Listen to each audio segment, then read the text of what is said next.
Dr. Virginia Stallings holds an endowed chair and several directorships at the Joseph Strokes Jr. Research Institute at the Children's Hospital of Philadelphia.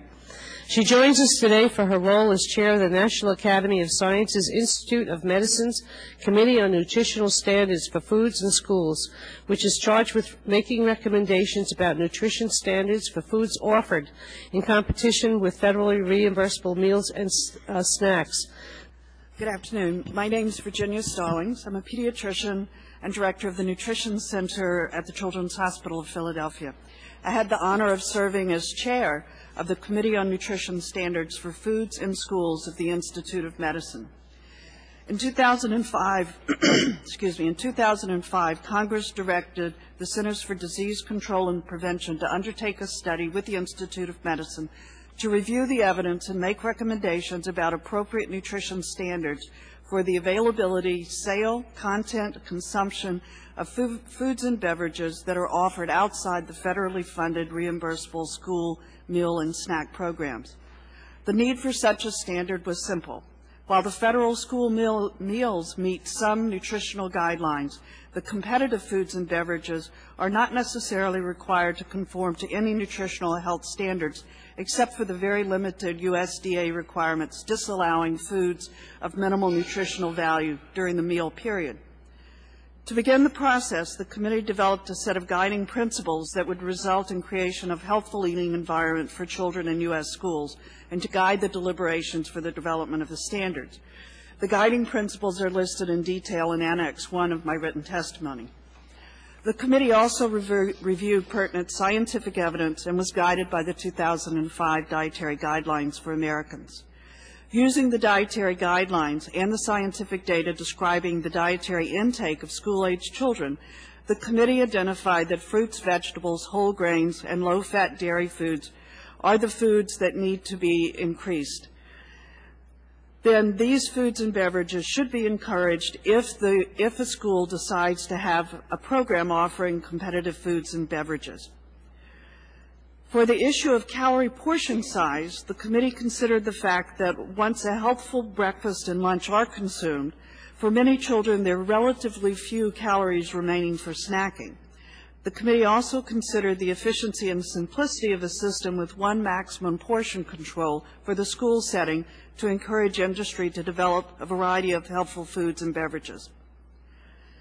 The committee then organized competitive foods and beverages in schools into two tiers, according to their consistency with the guiding principles. Tier 1 foods and beverages are those foods to be encouraged.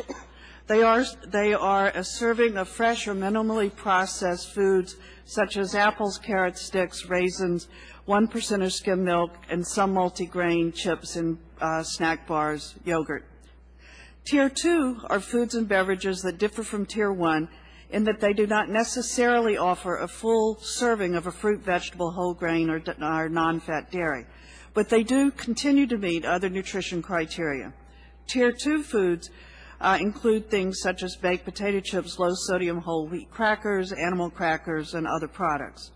Tier 2 beverages are non-caffeinated and non-fortified beverages with less than 5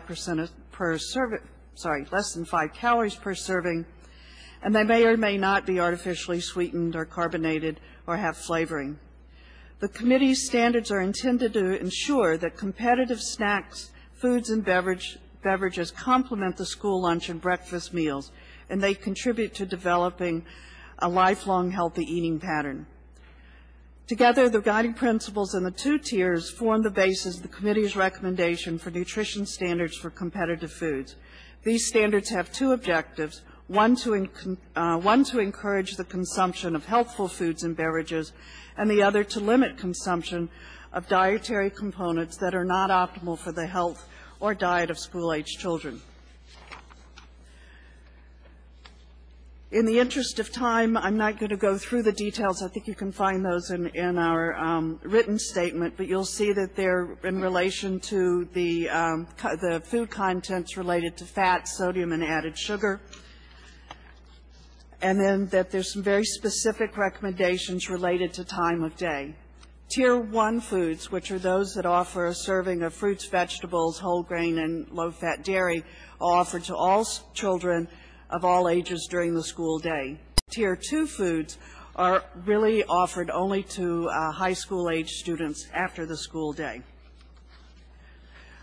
The committee also made recommendations for actions to implement the nutrition standards, and these are discussed in our Chapter 6.